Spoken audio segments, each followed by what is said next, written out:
স্বাগত ১ ঘন্টার বিরতিহীন সংবাদ রাত ৯টায় বাংলাদেশের সঙ্গে আছে আমি অনিমেষ কর এবং আমি সুমনা সিমি। শুরুতেই জানাচ্ছি শিরোনামগুলো। উৎপাদকের কাছ থেকে করোনার টিকা কিনবে সরকার। 10 জেলায় র্যাপিড অ্যান্টিজেন টেস্ট শুরু শনিবার।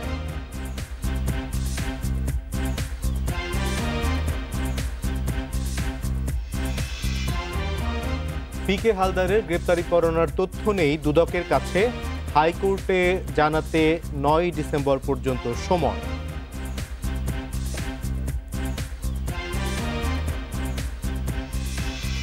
মুজিব বর্ষে ঢাকায় কামাল আতার তোপ। আঙ্কারায় হচ্ছে বঙ্গবন্ধুর ভাস্কর্য, সম্পর্ক জোরদারে দুদেশের সিদ্ধান্ত।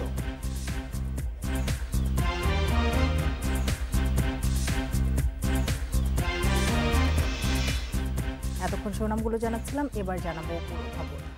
উৎপাদকের কাছ থেকে সরাসরি করোনা ভ্যাকসিন কিনবে সরকার। সকালে এ নিয়ে অর্থনৈতিক বিষয়ক সংক্রান্ত মন্ত্রিসভা কমিটির সভায় একটি প্রস্তাব অনুমোদন দেওয়া হয়েছে। সভা শেষে ভার্চুয়াল সংবাদ সম্মেলনে মন্ত্রিপরিষদ বিভাগের অতিরিক্ত সচিব আবু সালে মোস্তফা কামাল জানান, রাষ্ট্রীয় প্রয়োজনে সরাসরি ভ্যাকসিন কেনার প্রস্তাবটি স্বাস্থ্য সেবা বিভাগের। এর ফলে টেন্ডার আহ্বান ছাড়াই ভ্যাকসিন কিনতে পারবে সরকার। এজন্য অর্থ বরাদ্দ নিয়ে ক্রয় সংক্রান্ত মন্ত্রিসভার কমিটিতে আলোচনা হবে। এদিকে অর্থনৈতিক বিষয় সংক্রান্ত মন্ত্রিসভা কমিটির আজকের সভায় ভারত থেকে 50,000 মেট্রিক টন চাল আমদানির প্রস্তাবের অনুমোদন দেওয়া হয়েছে। ক্রয় মূল্য ধরা হয়েছে $2,08,00,000।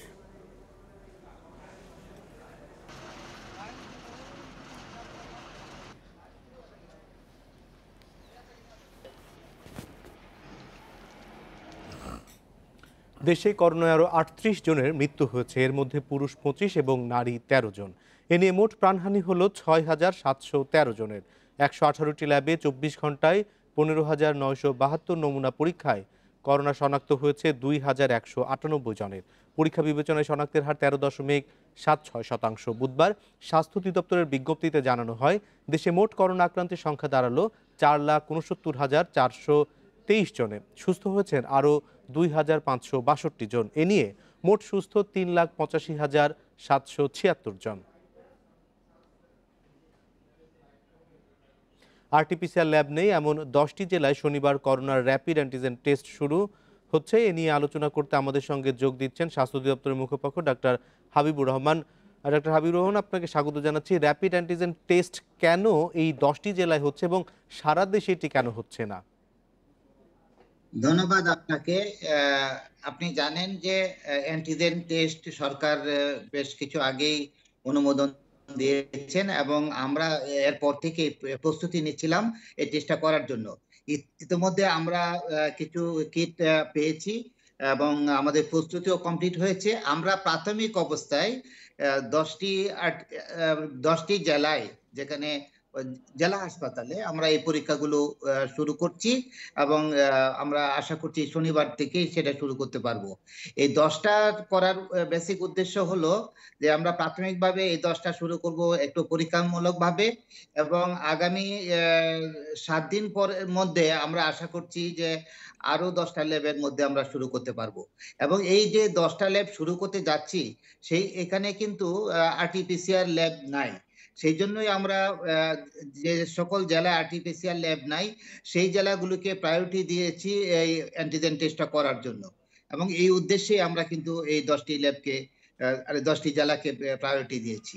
জি, যেসব কিট ব্যবহার করা হচ্ছে তার মান নিয়ে কিছুটা সমালোচনা ছিল, সেটি কি দূর হয়েছে? মান নিয়ে সমালোচনা হয়েছে, এটা সবগুলো কিট নিয়ে তো সমালোচনা নেই। আমরা যে কিটগুলো বিদেশ থেকে আমদানি করছি সেগুলির মান নিয়ে প্রশ্ন নেই। তবে অ্যান্টিজেন টেস্ট কিন্তু সার্বিকভাবেই একটু তার রেজাল্ট নিয়ে একটু ঝুঁকি আছে। সেটা হলো যে পজিটিভ যে কেসগুলি হয় সেগুলো কনফার্মলি পজিটিভ, কিন্তু যেগুলি নেগেটিভ হবে সেই কেসগুলি কিন্তু কনফিউশন থেকেই যায়। সেই জন্য আমাদের প্রয়োজনে যেগুলি সাসপেক্টেড কেস অথচ অ্যান্টিজেন টেস্টে নেগেটিভ আসলো সেগুলিকে আমরা প্রয়োজনে আরটিপিসিআর পরীক্ষা করে কনফার্ম করব। জি, এবং এই অ্যান্টিজেন টেস্টটি কতখানি গুরুত্বপূর্ণ, কি কারণে করা বেশি প্রয়োজন, আপনার কি মনে হয়? অ্যান্টিজেন টেস্টটা গুরুত্বপূর্ণ এই কারণে যে দুইটা বিষয় যদি আমরা মাথায় রাখি, একটা হলো আমি বলেছি যে আমাদের সব জেলায় আরটিপিসিআর ল্যাব নেই, আমরা এস্টাবলিশ করতে পারিনি। সেই সকল জেলায় দিচ্ছি, তাহলে সেই সকল জেলায় যদি পরীক্ষাগুলি করি তাহলে সেই সকল জেলার লোকজন সরাসরি সহজে তাদের কাছে এই টেস্টটা চলে যাচ্ছে এবং এই টেস্টগুলি করতে পারছি। এবং এটা এই একটা অ্যান্টিজেন বিষয়। আর টেস্টের দ্বিতীয় মাধ্যমে কি কথা হলো যে, অ্যান্টিবডি হয়েছে কিনা সেটি কি শনাক্ত করা যাবে? আবার যদি প্রশ্নটা করেন। এই অ্যান্টিজেন টেস্টের মাধ্যমে তার শরীরে অ্যান্টিবডি তৈরি হয়েছে কিনা সেটিও কি নির্ণয় করা যাবে? না না না, এটা অ্যান্টিজেন তার শরীরে আছে কিনা সেটার উপরে ভিত্তি করে আমরা এই টেস্টটা করে থাকি। এবং এই টেস্টটা কিন্তু এটা র্যাপিড টেস্ট। আপনি যে প্রশ্নটা করেছিলেন যে কেন করছি, এটা একটা র্যাপিড টেস্ট। এটা 15-20 মিনিটের মধ্যেই মোটামুটি রেজাল্ট আমরা পেয়ে যাই। এজন্য খুব সহজে তাড়াতাড়ি আমরা রেজাল্টটাও দিতে পারবো। হাবিবুর রহমান, আপনাকে অনেক ধন্যবাদ আমাদের সঙ্গে যুক্ত থাকবার জন্য। মাস্ক ব্যবহার না করায় রাজধানীতে ৪৫ জনকে ১৯,২০০ টাকা জরিমানা করেছে ভ্রাম্যমাণ আদালত। বৃহস্পতিবার সকাল থেকে দুপুর পর্যন্ত জেলা প্রশাসন, র্যাব ও উত্তর সিটি কর্পোরেশনের আলাদা অভিযানে এই জরিমানা করা হয়। নির্বাহী ম্যাজিস্ট্রেটরা বলছেন, করোনা সংক্রমণ রোধে জনসচেতনতা বৃদ্ধি ও মাস্ক ব্যবহার নিশ্চিতে এ অভিযান। আপাতত জনপ্রতি ১০০ থেকে ৪০০ টাকা জরিমানা, অনাদায়ে ২ দিনের কারাদণ্ড দেয়া হলেও অবস্থার উন্নতি না হলে শাস্তি আরও বাড়বে। চলছে করোনার দ্বিতীয় ওয়েভ, পাল্লা দিয়ে বাড়ছে সংক্রমণ ও মৃত্যুর হার। কিন্তু রাজধানীর গুলিস্তানের এ চিত্র দেখে বোঝার উপায় নেই, মাস্ক ছাড়াই বিভিন্ন গন্তব্যে ছুটছেন অনেকে। মাস্ক ছিল, ওই রিক্সা দিয়ে আসছিলাম তো, রিক্সা দিয়ে পুরো মরে গেছে। মাস্ক ছিলাম, মাস্ক ইউজ করি সবসময়। এটা আসলে অনেক সময় ভুল হয়ে থাকে, এটা ইচ্ছাকৃত না। তো আমি মনে করি আসলে দরকার, ইনশাআল্লাহ আমি এর সামনে থেকে এটা করব। মাস্কবিহীন ঘোরাফেরা বন্ধে যাত্রাবাড়িতে যৌথ অভিযান চালায় জেলা প্রশাসন ও র্যাব। এ সময় করোনা প্রতিরোধে মাস্ক পরার গুরুত্ব তুলে ধরা হয়। মনে নাই এই মাছ দিয়ে কি করুম, মরে যাইতেছি অভাবে। আমি তো ঘরতে বেরোই না, আজকে বেরোইছি ভাইয়া। নানাভাবে সচেতনতা কার্যক্রমের পরও মাস্ক না পরায় এ সময় ২৫ জনকে ৫,৭০০ টাকা জরিমানা করা হয়। নির্বাহী ম্যাজিস্ট্রেট বলছেন, টানা ১৫ দিনের অভিযানে মাস্ক ব্যবহার বেড়েছে। আপাতত ১০০ থেকে ৪০০ টাকা জরিমানা, অনাদায়ে ২ দিনের কারাদণ্ড দেয়া হচ্ছে। এই জরিমানা করার পরে মানুষের ভিতরে কনসাসনেস লেভেলটা বেড়েছে, আগে থেকে অনেক বেড়েছে।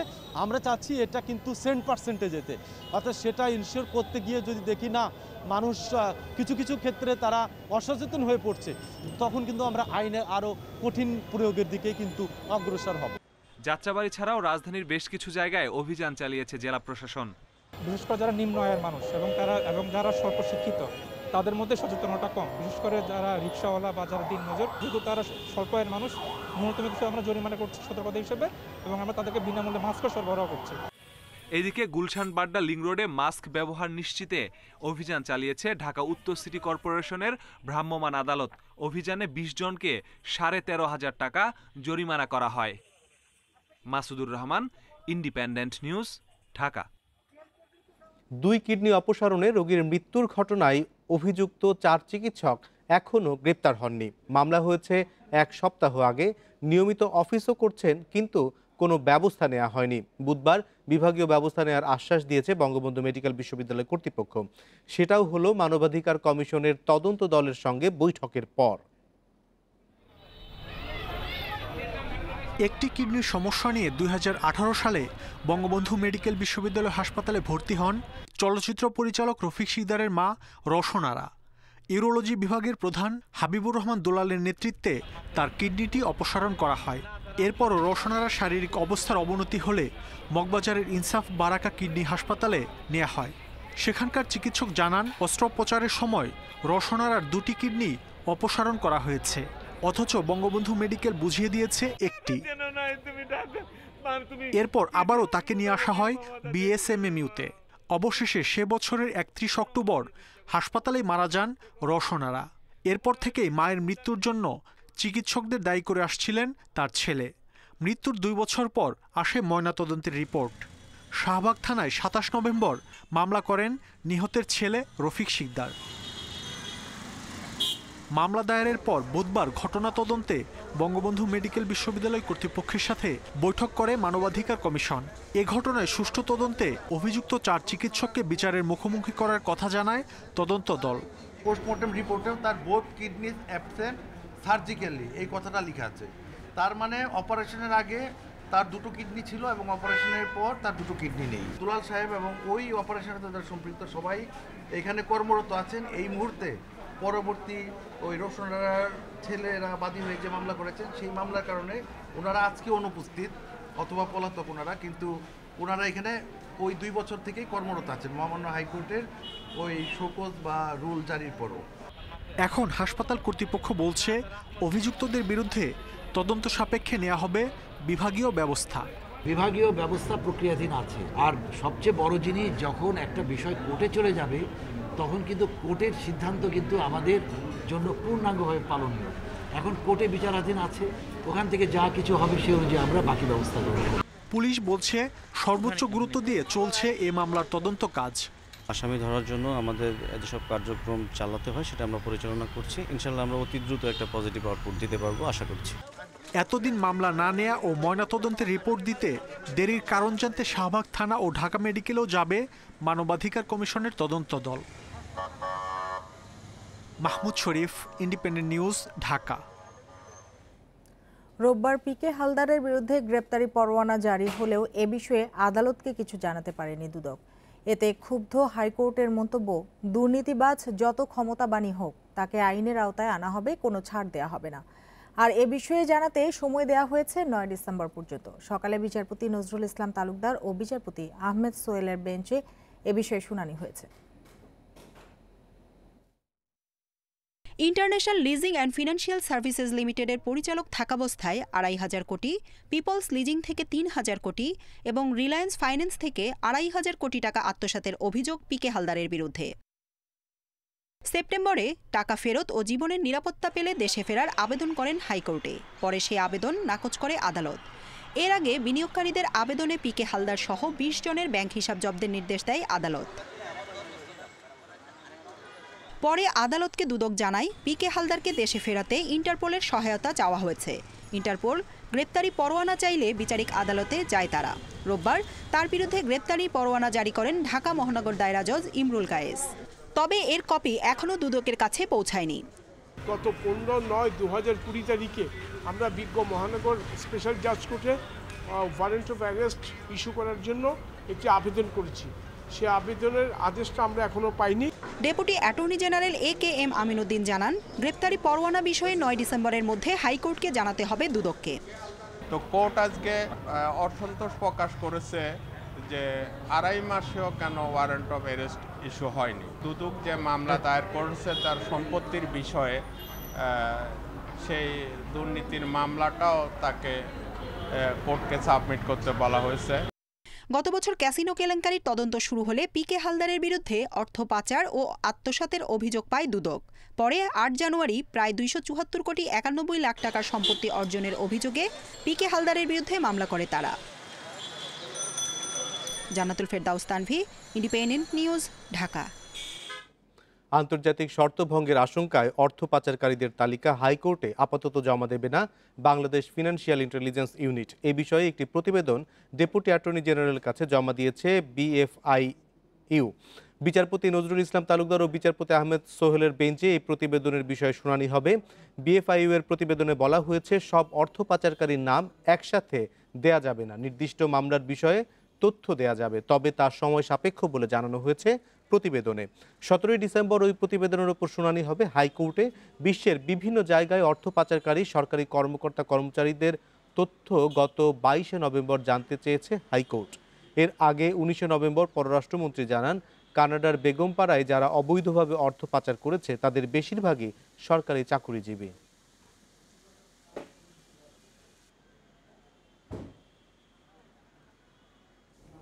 7 বছর আগে ঢাকার কেরানীগঞ্জ উপজেলার কোন্ডা ইউপি চেয়ারম্যান ও আওয়ামী লীগ নেতা মুক্তিযোদ্ধা আতিকুল্লাহকে হত্যার পর মরদেহ পোড়ানোর মামলায় 7 আসামিকে মৃত্যুদণ্ড দিয়েছে আদালত।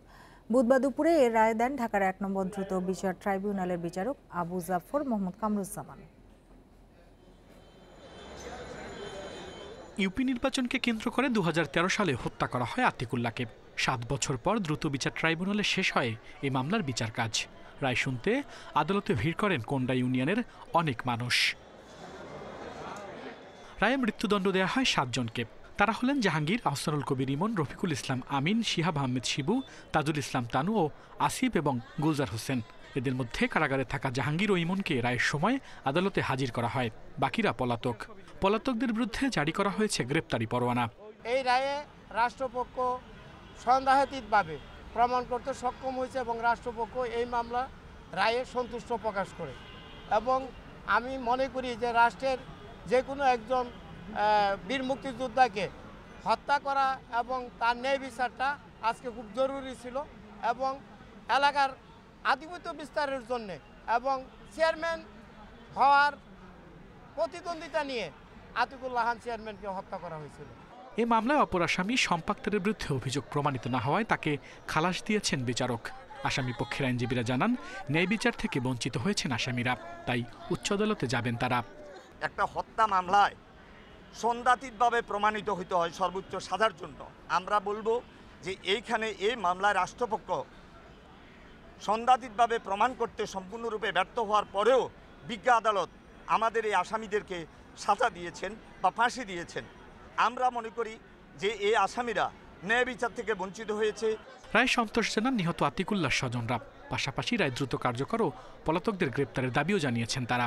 জোরালো দাবি, যেহেতু কোন্ডা ইউনিয়ন পরিষদের প্রত্যেকটা জনগণের আমি প্রতিনিধি, তাদের পক্ষ থেকে আমার জোরালো দাবি তাদের অতি সত্বর গ্রেফতারপূর্বক তাদের ফাঁসি কার্যকর করা হবে। এই মামলায় আসামিদের বিরুদ্ধে অভিযোগ গঠন করা হয় 2015 সালের 2 জুলাই। আর 21 সাক্ষীর মধ্যে সাক্ষী দিয়েছেন 11 জন। Al Amin Hossain, Independent News, Dhaka. Digital নিরাপত্তা আইনের মামলায় বাউল শিল্পী রীতা দেওয়ান সহ 3 জনের বিরুদ্ধে গ্রেপ্তারি পরোয়ানা জারি হয়েছে। পালাগানের মাধ্যমে ধর্মীয় অনুভূতিতে আঘাত করার অভিযোগ আনা হয়েছে তাদের বিরুদ্ধে। দুপুরে সাইবার ট্রাইব্যুনালের বিচারক আসমা জগলুল হোসেন পরোয়ানা জারির আদেশ দেন। রীতা দেওয়ান ছাড়া বাকি 2 আসামি হলেন শাহজাহান ও ইকবাল। অভিযোগের প্রাথমিক সত্যতা পাওয়ার দাবি করে 29 অক্টোবর ট্রাইব্যুনালে প্রতিবেদন দাখিল করে পিবিআই। ঢাকা আইনজীবী সমিতির সদস্য ইমরুল হাসান 2রা ফেব্রুয়ারি এই অভিযোগ দায়ের করেন। তিনি উল্লেখ করেন, পালাগানের আসরের প্রতিপক্ষকে আক্রমণ করতে গিয়ে রীতা দেওয়ান সৃষ্টিকর্তাকে নিয়ে কুরুচিপূর্ণ মন্তব্য করেন। ইউটিউবে সেই পালাগানের ভিডিও ছড়িয়ে পড়ায় ধর্মীয় অনুভূতিতে আঘাত হেনেছে বলে অভিযোগ করা হয়।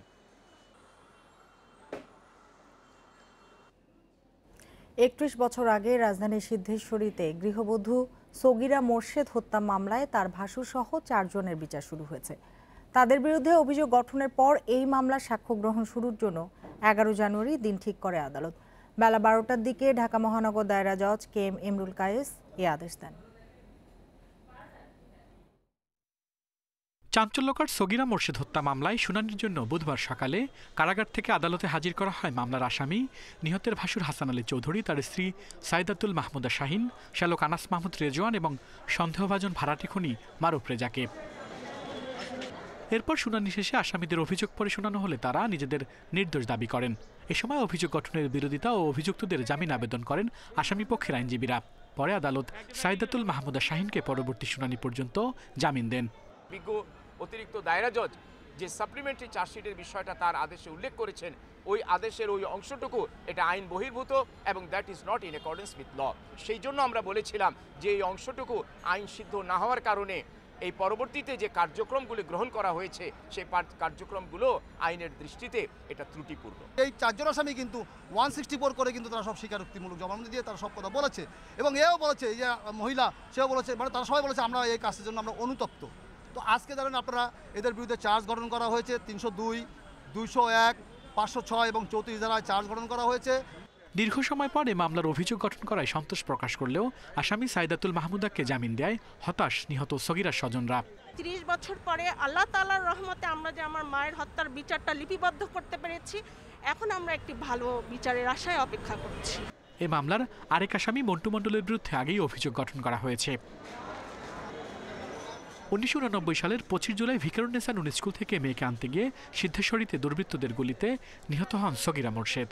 দীর্ঘ 3 দশক পর চলতি বছরের 16 জানুয়ারি এই মামলায় নতুন করে অভিযোগপত্র দেয় police bureau of investigation. Al Amin Hossain, Independent News, Dhaka.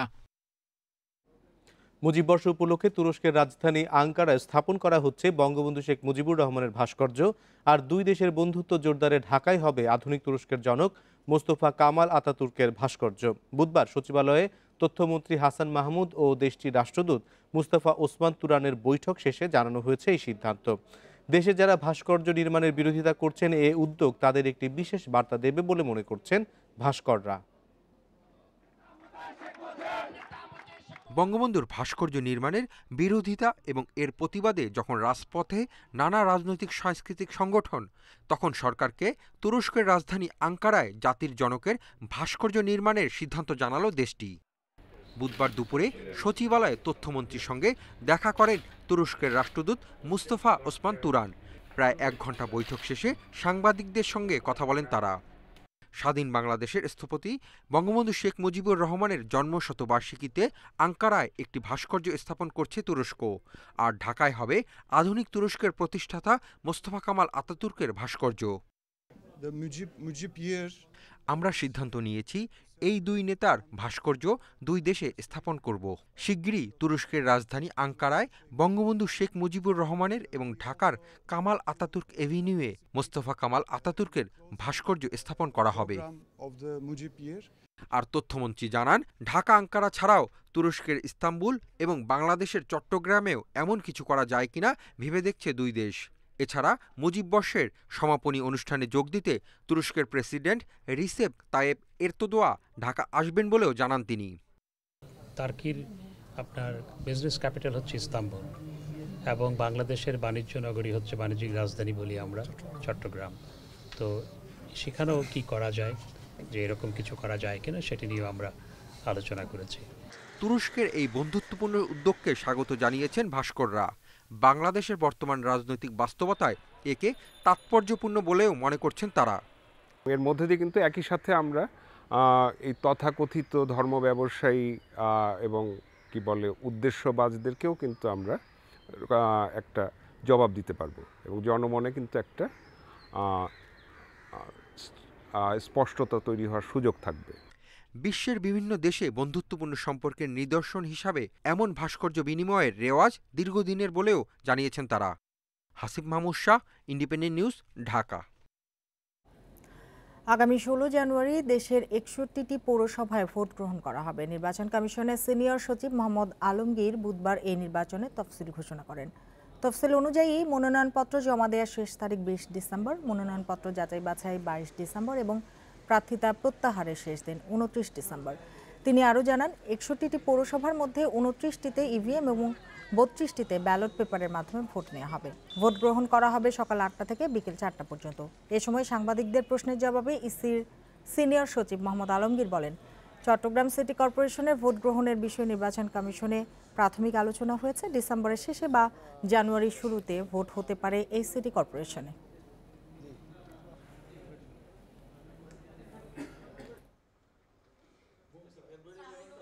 মনোনয়নপত্র বাছাই 22 ডিসেম্বর 2020 মঙ্গলবার। প্রার্থিতা প্রত্যাহার 29 ডিসেম্বর 2020 মঙ্গলবার। ভোট গ্রহণ 16 জানুয়ারি 2021 শনিবার। রোহিঙ্গাদের ভাষান্তর স্থানান্তরের বিষয়ে জানলেও এর সঙ্গে সম্পৃক্ত নয় জাতিসংঘ, এক বিবৃতিতে কথা বলেছে সংস্থাটি। এদিকে ইউরোপীয় ইউনিয়ন জানিয়েছে, জাতিসংঘের কারিগরি কমিটির মূল্যায়নের আগে কক্সবাজারের আশ্রয় শিবির থেকে রোহিঙ্গাদের সরানোর পক্ষে নয় তারা। স্বেচ্ছায় রোহিঙ্গা স্থানান্তর নিশ্চিতে বাংলাদেশ সরকারের প্রতি আহ্বান জানিয়েছে এই দুই সংস্থা। সপ্তাহের শেষ নাগাদ ভাষান্তরে যাচ্ছে রোহিঙ্গাদের প্রথম দল। এর ঠিক আগ মুহূর্তে এ বিষয়ে বিবৃতি দিয়ে নিজেদের অবস্থান পরিষ্কার করেছে জাতিসংঘ। বুধবার সংস্থাটি বলেছে, ভাষান্তরে রোহিঙ্গাদের নেয়ার যে পরিকল্পনা সরকার চূড়ান্ত করেছে তার সঙ্গে কোনো ধরনের সম্পৃক্ততা নেই জাতিসংঘের। বিবৃতিতে আরও বলা হয়েছে, রোহিঙ্গাদের ভাষান্তরে স্থানান্তরের আগে সার্বিক সুরক্ষা বিষয় কারিগরি মূল্যায়ন করতে বারবার আহ্বান জানানো হয়েছে। সরকারের অনুমতি পেলে জাতিসংঘ এই নিরপেক্ষ মূল্যায়নে এখনও প্রস্তুত আছে। এদিকে সকালে রাজধানীর এক হোটেলে ডিপ্লোম্যাটিক করেসপন্ডেন্ট অ্যাসোসিয়েশন টিকাপ টক অনুষ্ঠানে ইউরোপীয় ইউনিয়নের 6 রাষ্ট্রদূত জানান, জাতিসংঘের মতো তারাও ভাষান্তরে রোহিঙ্গাদের স্বেচ্ছায় স্থানান্তর দেখতে চান। আমরা রোহিঙ্গাদের ভাষাঞ্চরে স্থানান্তর বিষয়ে জাতিসংঘের কারিগরি দল যে রিপোর্ট দেবে সেটির জন্য অপেক্ষা করছি। তবে এই মূল্যায়নের আগে রোহিঙ্গাদের সরানোর যে পরিকল্পনা নেওয়া হয়েছে তা আগেভাগে নেওয়া সিদ্ধান্ত। এ প্রক্রিয়াটি অবশ্যই নিরাপদ ও স্বেচ্ছায় হতে হবে। ইইউর এই প্রতিনিধিরা জানান, রোহিঙ্গা প্রত্যাবাসনে তাদের দেশ নিজ নিজ জায়গা থেকে কাজ করে যাচ্ছে। তবে এই সমস্যার সমাধানে একক ভূমিকা রাখলে হবে না, সবাইকেই এগিয়ে আসতে হবে। রোহিঙ্গাদের প্রত্যাবর্ষণ শুরু করতে আমরা কাজ করছি। মিয়ানমারের নির্বাচনের পর কি হয় সেটা আমরা দেখছি। শুধু ইউরোপীয় ইউনিয়নের একক ভূমিকা নিয়ে প্রশ্ন তুললে হবে না, পুরো বিশ্ব কি করছে সেটাও দেখতে হবে। চীন, ভারত, আসিয়ানকেও ভূমিকা রাখতে হবে। অভিবাসন সংকট প্রসঙ্গে রাষ্ট্রদূতরা জানান, করোনা পরিস্থিতির কারণে গোটা বিশ্ব এখন ভিন্ন অবস্থার মধ্য দিয়ে যাচ্ছে। পশ্চিমা বিশ্ব অভিবাসনের পক্ষে, তবে তা হতে হবে বৈধ ও নিরাপদ। তারা জানান, ঝুঁকিপূর্ণ অবৈধ অভিবাসনের রুটগুলো চিহ্নিত করতে এবং সেগুলো বন্ধে কাজ করছে ইউরোপীয় union. Nafiza Daula, independent News, Dhaka.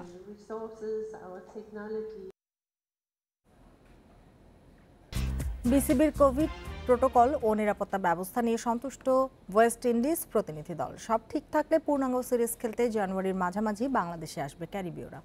সফরে এসে থাকতে হবে 7 দিনের কোয়ারেন্টিনে, তবে 3 দিন হোটেলবন্দি থাকার পরই অনুশীলনে নামতে পারবে সফরকারী দল। জানুয়ারিতে পূর্ণাঙ্গ সিরিজ খেলতে ঢাকায় আসার কথা উইন্ডিজদের। তার আগে রুটিন ভিজিটে উইন্ডিজ প্রতিনিধি দল। করোনা পরবর্তী ক্রিকেটে এবার 2 প্রতিনিধির সফর বাড়তি গুরুত্ব পাচ্ছে। সিরিজের 2 ভেন্যু ঢাকা ও চট্টগ্রাম পরিদর্শনে সবুজ সংকেত মেলেছে। কোভিড প্রোটোকল নিয়েও সন্তুষ্ট উইন্ডিজ বোর্ডের পরিচালক ডাক্তার আকসাই মানসিং ও নিরাপত্তা ম্যানেজার পল স্লোয়ে। কোভিড প্রোটোকল নিয়ে বিসিবি আমাদের বিস্তারিত বলেছে। ইতিমধ্যে তারা 3টি টুর্নামেন্ট আয়োজন করেছে, যেখানে সবকিছু বিসিবি মেনে চলেছে। গত 2 দিন আমরা ঢাকা ও চট্টগ্রাম পরিদর্শন করেছি। ফ্যাসিলিটিস এবং কোভিড প্রোটোকল আন্তর্জাতিক মানের। মেডিকেল দৃষ্টিকোণ থেকে আমরা সন্তুষ্ট।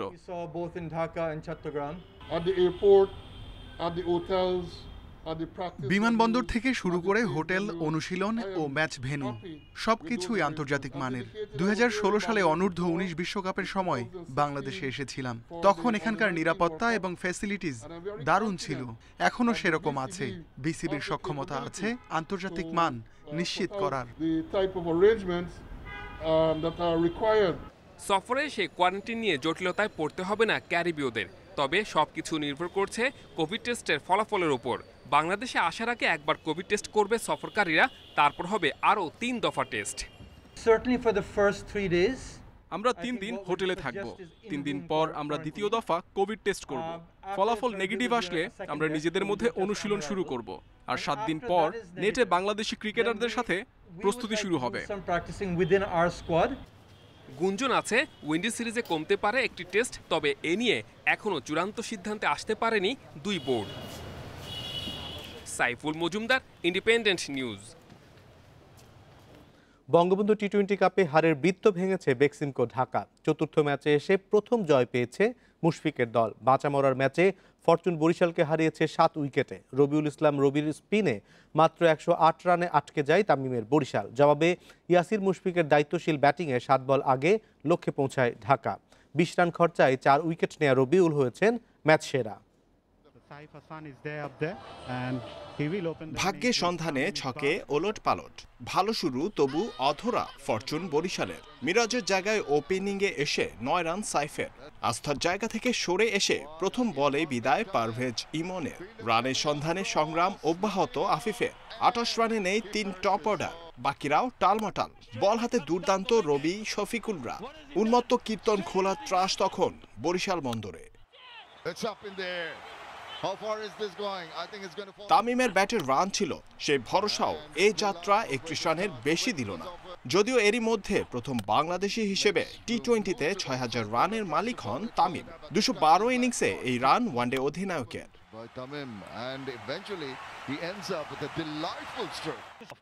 তবে BCB president cup hero Irfan Sukkur টি-20তে ম্লান। আর ওপেনিংয়ে প্রমোশন কাজ না করায় লোয়ার মিডল অর্ডারে ফিরেও মিরাজের নড়বড়ে ব্যাটিং। তৌহিদ হৃদয়ের বিদায়ের পর ধরবে হাল, অবশিষ্ট থাকলো না এমন কোনো নজওয়ান। বৃত্তের বাইরে ভাববেন কি, তামিমদের তখন অস্তিত্বের লড়াই। 108 রান আর যাই হোক জয়ের নিশ্চয়তা দেয় না। তারপরও ঢাকার নড়বড়ে শুরু। নাইম রবির উদ্বোধনী জুটি ভাঙে দুর্ভাগ্যজনকভাবে। টপ অর্ডারের নিষ্প্রভতা সামলাতে এবার নিজেকেই 3-এ প্রমোট করলেন অধিনায়ক মুশফিক। ছোট টার্গেটে কি দরকার অহেতুক ঝুঁকির? ক্যাপ্টেন মুশির বার্তা মনোপুত হয়নি বাকিদের। তবে ছোট তামিম ও ইয়াসিরের আক্রমণাত্মক ব্যাটিংয়ে আখেরে লাভ হয়েছে দলেরই। 7 বল হাতে রেখে অনায়াস জয়। শেষ দিকে অহেতুক যেতে হয়নি রোমাঞ্চের মধ্য দিয়ে। 3 ম্যাচ হারের পর অবশেষে মেলানো গেছে কম্বিনেশন সংক্রান্ত পাজল। 7 উইকেটের জয়, ফরচুন বরিশালের দেয়া ভাগ্য সাথে নিয়ে এবার লড়াইয়ে ফেরার পালা ঢাকা। জহিরুল ইসলাম, ইন্ডিপেন্ডেন্ট নিউজ, ঢাকা। এদিকে দিনের দ্বিতীয় ম্যাচে ইনফর্ম গাজী গ্রুপ চট্টগ্রামের বিপক্ষে লড়ছে মিনিস্টার গ্রুপ রাজশাহী। লিটন, সৌম্য আর সৈকতের ব্যাটে চ্যালেঞ্জিং সংগ্রহ পায় চট্টগ্রাম। এখন 177 রানের টার্গেটে ব্যাট করছে রাজশাহী। শুরু থেকে দ্রুত রান তুলেছে চট্টগ্রামের উদ্বোধনী জুটি। 8ম ওভারে গিয়ে ফেরেন 34 রান করা সৌম্য। অন্য প্রান্ত আগলে দলকে শক্ত অবস্থানে নিয়েছেন লিটন দাস। তাকে যোগ্য সঙ্গ দিয়েছেন মোসাদ্দেক সৈকত। শেষ পর্যন্ত 5 উইকেটে 176 করে চট্টগ্রাম। সর্বোচ্চ 78 রানে অপরাজিত থাকেন লিটন, সৈকত করেন 42 রান। 3 উইকেট নিয়ে রাজশাহী সফল বোলার মুকিদুল ইসলাম মুগ্ধ।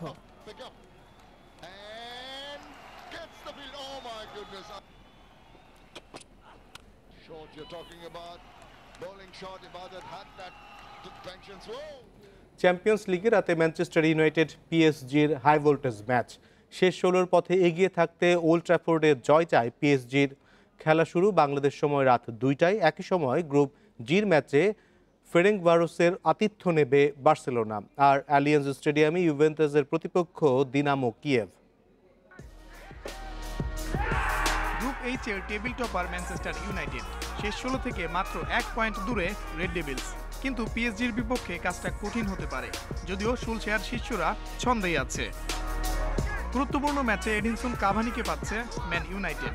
উরুগুয়ান তারকার ঘরোয়া লিগে খেলা নিয়ে শঙ্কা তৈরি হলেও চ্যাম্পিয়ন্স লিগে খেলা নিয়ে সমস্যা নেই।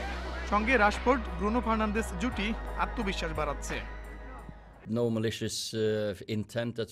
যত দ্রুত শেষ 16-তে পৌঁছানো যায় ততই ভালো। একটি জয়ই পারে সেই লক্ষ্য পূরণ করতে। ছেলেরা তার জন্য কঠোর পরিশ্রম করছে। জয়ের বিকল্প নেই পিএসজির। 4 ম্যাচে সমান 6 পয়েন্ট নিয়ে পিএসজির ঘাড়ে নিঃশ্বাস ফেলছে লাইপজিগ। গ্রুপ পর্বে এখনো 2 ম্যাচ বাকি থাকলেও ম্যানচেস্টার প্রতিনিধিদের হারাতে মরিয়া লা পারিসিয়ানরা। জয় কতটা গুরুত্বপূর্ণ আমাদের সবার জানা আছে। ম্যান ইউ ম্যাচের জন্য আলাদা কোনো পরিকল্পনা নেই। স্বাভাবিক খেলা দিয়েই জিততে চায়। দলের সবাই তৈরি আছে। বার্সেলোনার শেষ 16 টিকিট নিশ্চিত হয়েছে আগেই, তাই মেসিকে ছাড়াই অনুশীলন সেরেছে কাতালানরা। ফিলিপে কুতিনিও আর টার স্টেগেনকে বিশ্রামে দিয়ে সেই তালিকা বড় করেছেন রোনাল্ড কোমান। জয়হীন ফেরেনচভারোসের বিপক্ষে দল নিয়ে পরীক্ষার সুযোগ বার্সা কোচের সামনে। এদিকে সেরিয়াতে নতুন করে সুযোগ পাওয়া বেনেভেন্টোর সঙ্গে ড্র, আর এসি মিলানের সাথে 6 পয়েন্টের ব্যবধান ইউভেন্টাসের বর্তমান অবস্থা তুলে ধরতে যথেষ্ট। কিন্তু প্রথম দেখায় কিয়েভের মাঠ থেকে 4-0 গোলের জয় আত্মবিশ্বাস যোগাচ্ছে তুরিনের ওল্ড লেডির। এদিকে উত্তাপ হারিয়েছে সেভিয়া চেলসি ম্যাচ। 2 দলই পৌঁছে গেছে শেষ 16-য়। এই ম্যাচে তাই গ্রুপ সেরা হওয়ার লড়াই থাকবে 2 দলের সামনে। মঞ্জুর আলম, ইন্ডিপেন্ডেন্ট নিউজ।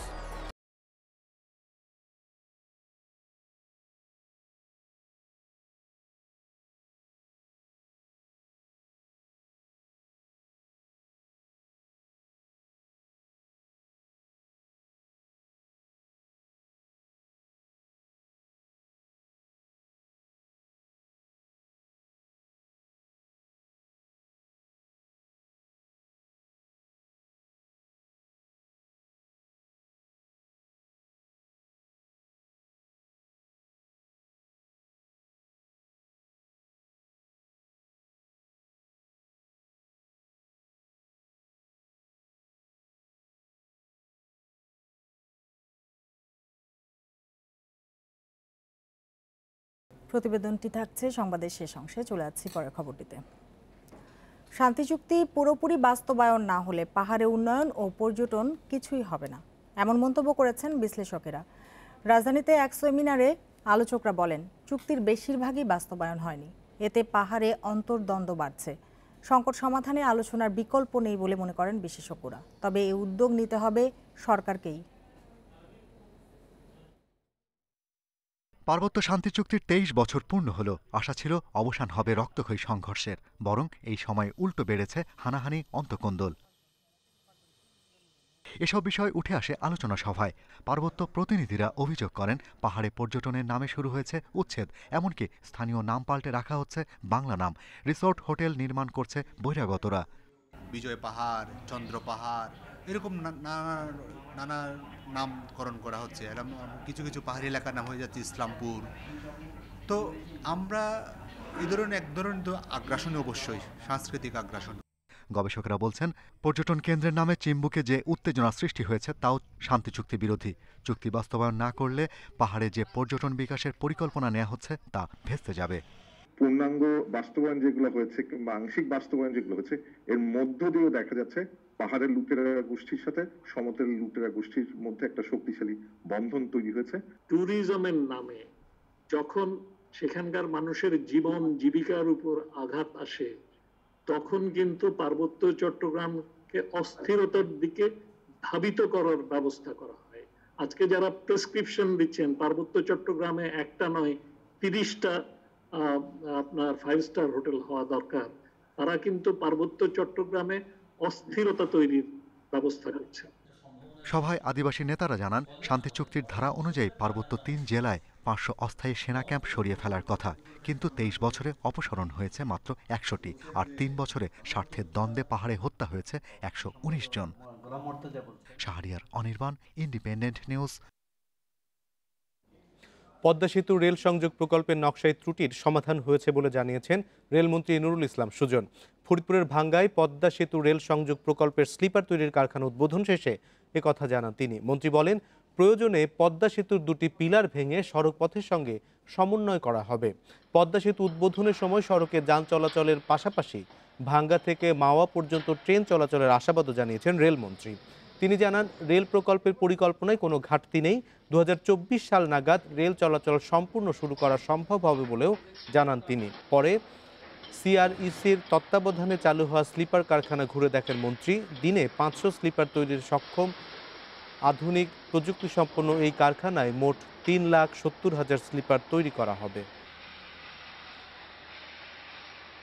কাজের যে অগ্রগতি, তাতে আমার কাছে মনে হয়েছে যে আমাদের যে টার্গেট আগামী 6 আরও মানে এই অর্থাৎ আমাদের শুকনা মৌসুম হচ্ছে 6 মাস, এই 6 মাসে আমরা একটা উল্লেখযোগ্য পরিমাণে আমরা অগ্রগতি দেখতে চেয়েছি, এবং সেটির যে গত 1.5 মাস 2 মাসে আমার মনে হয় যে সেই পথে তারা এগোচ্ছে। ইলেকট্রিক গাড়ি তৈরিতে বিনিয়োগকারীদের সহায়তার আশ্বাস দিয়েছেন প্রধানমন্ত্রীর বেসরকারি শিল্প ও বিনিয়োগ উপদেষ্টা সালমান এফ রহমান। বুধবার পিআরআই এর অনলাইন সেমিনারে তিনি এই আশ্বাস দেন। দেশে এমন গাড়ি প্রস্তুত ও ব্যবসার ব্যাপক সম্ভাবনা রয়েছে বলেও মনে করেন তিনি। এ সময় গাড়ি আমদানিতে শুল্কের পরিমাণ যৌক্তিক করার সুপারিশ করেন সংশ্লিষ্টরা। দেশে প্রতি 1000 জনের মধ্যে 3 জনের গাড়ি আছে, যেখানে মালয়েশিয়ায় প্রতি 1000-এ 900, মিয়ানমারে 100-র বেশি এবং ভিয়েতনামে 30 জনের গাড়ি আছে। মূলত আমদানিতে উচ্চ শুল্কের কারণে অন্যান্য দেশের তুলনায় গাড়ি ব্যবহারে বাংলাদেশ পিছিয়ে। গাড়ির বাজারের সমস্যা ও সম্ভাবনা নিয়ে পলিসি রিসার্চ ইনস্টিটিউট পিআরআই এর অনলাইন সেমিনারে বলা হয়, 2017-18 অর্থ বছরে 23,000 গাড়ি আমদানি হলেও 2019-20 অর্থ বছরে তা নেমে আসে 4,700-তে। উচ্চ শুল্কের কারণে মধ্যবিত্তরা গাড়ি কিনতে পারছেন না। গাড়ি আমদানিতে বর্তমানে 128 থেকে 827 ভাগ পর্যন্ত শুল্ক দিতে হয়। পৃথিবীর অন্যান্য দেশের সঙ্গে তুলনা করে গাড়ি আমদানিতে শুল্কের পরিমাণ নির্ধারণ করা উচিত। এতে করে গাড়ি আমদানির সংখ্যা বাড়লে সরকারের রাজস্ব আয় বাড়বে, একই সঙ্গে ব্যবহারকারীরাও এর সুবিধা পাবেন। সেমিনারে জানানো হয়, পরিবেশ দূষণ রোধে 2040 সালের মধ্যে জ্বালানি তেল চালিত গাড়ি তৈরি বন্ধ করে ইলেকট্রিক গাড়ি প্রস্তুত করবে উন্নত বিশ্ব, যা বাংলাদেশের বাজারের জন্য সুযোগ উল্লেখ করে উৎপাদনকারীদের সহায়তার আশ্বাস দেন প্রধানমন্ত্রীর বেসরকারি শিল্প ও বিনিয়োগ উপদেষ্টা। তুমি ইলেকট্রিকটা নিয়ে আসো, কি চাও তুমি আমাকে বলো, আমি তোমাকে দিব। ইলেকট্রিক তুমি you set up an electric manufacturing গাড়ি আমার তোমাকে দরকার হলে I will go to honourable prime minister, আমি তোমাকে জমিন ফ্রি অফ কস্ট দিব। But that's the technology we need to bring this thing. That's the advantage which we will have over the region. বর্তমানে দেশে আমদানি করা গাড়ির 70 ভাগই রিকন্ডিশন, নতুন 30 ভাগ। গাড়ি ব্যবহার বাড়ানোর জন্য ট্রাফিক ব্যবস্থাপনা উন্নয়নের পরামর্শ দেন আলোচকরা। সাদ্দাত হোসেন, ইন্ডিপেন্ডেন্ট নিউজ, ঢাকা। চিনিকল বন্ধের সিদ্ধান্তের প্রতিবাদে সড়ক অবরোধ করে বিক্ষোভ করেছেন শ্রমিকরা। তারা বলছেন, চিনিকল বন্ধ হলে কর্মহীন হয়ে পড়বেন হাজার হাজার আখ চাষি, শ্রমিক, কর্মী। তাই অবিলম্বে চিনিকল বন্ধের সিদ্ধান্ত বাতিল করে কর্মীদের বকেয়া বেতন ভাতা পরিশোধের দাবি জানিয়েছেন তারা। সরকারি লোকসানি প্রতিষ্ঠানগুলোর মধ্যে অন্যতম বাংলাদেশ খাদ্য ও চিনি শিল্প কর্পোরেশন। গত 10 বছরে ব্যাংকের কাছে দেনা 7,500 কোটি টাকা। লোকসান কমাতে সম্প্রতি চিনিকল সংস্কারের উদ্যোগ নিয়েছে সরকার। এরই আওতায় বন্ধ হচ্ছে দেশের 6টি চিনিকল। বুধবার সকাল 10টা থেকে দুপুর 1টা পর্যন্ত গাইবান্ধার রংপুর চিনিকলের সামনে গোবিন্দগঞ্জ মহিমাগঞ্জ সড়ক অবরোধ করে বিক্ষোভ করেছেন শ্রমিকরা। অবিলম্বে চিনিকল বন্ধের সিদ্ধান্ত বাতিল করে শ্রমিক কর্মকর্তা কর্মচারীদের বকেয়া বেতন ভাতা পরিশোধ করার দাবি জানান তারা। পাশাপাশি চলতি মৌসুমে আখ রোপণের প্রয়োজনীয় উপকরণ দ্রুত সরবরাহেরও দাবি জানানো হয়। দাবি না মানলে কঠোর কর্মসূচির ঘোষণা দেন শ্রমিক নেতারা। 5 দফা দাবি উপস্থাপন করা হয়েছে।